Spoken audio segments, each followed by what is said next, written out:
नमस्कार दोस्तों, हमारे चैनल ज्ञानधारा एसटीपी में आपका स्वागत है।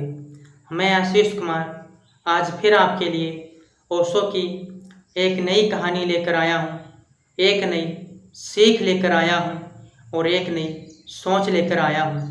दोस्तों, इस कहानी को पूरा सुनें, वीडियो को अंत तक देखें, कहीं पर भी स्किप ना करें, क्योंकि यह कहानी आपके जीवन में परिवर्तन ला सकती है और आपकी सोच में भी परिवर्तन ला सकती है। इसलिए इस कहानी को पूरा सुनें। तो आइए दोस्तों, अब हम आपको ओशो की कहानी की तरफ ले चलते हैं।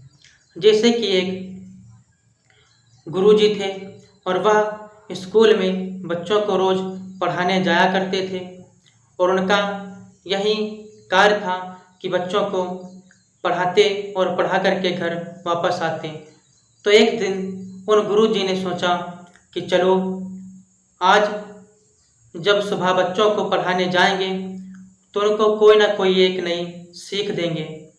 होता क्या है, जब वह गुरुजी बच्चों को पढ़ाने के लिए स्कूल की तरफ चल दिए और कक्षा में प्रवेश करते हैं तो वैसे ही बच्चों से बोले कि आज हम आपको एक बहुत ही अच्छी सीख देने वाले हैं। तो सभी बच्चे मुस्कुरा करके बोले, जी गुरुजी, आज हमें कोई ना कोई अच्छी सीख दीजिए। होता क्या है कि गुरुजी ने चाक उठाई और उस ब्लैक बोर्ड पर एक रेखा खींच दी और सभी बच्चों से कहा कि इसको बिना मिटाए ही छोटी करना है। तो सभी बच्चे सोचने लगे कि इस रेखा को छोटी कैसे किया जाए। सोच ही रहे थे, इतने में एक छोटा सा बच्चा उठा और डस्टर लिया और उस रेखा को मिटाने के लिए चल दिया। तो हाथ पकड़ लिया तो गुरुजी ने कहा, हमने पहले ही कहा था कि इसको बिना मिटाए ही छोटी करना है।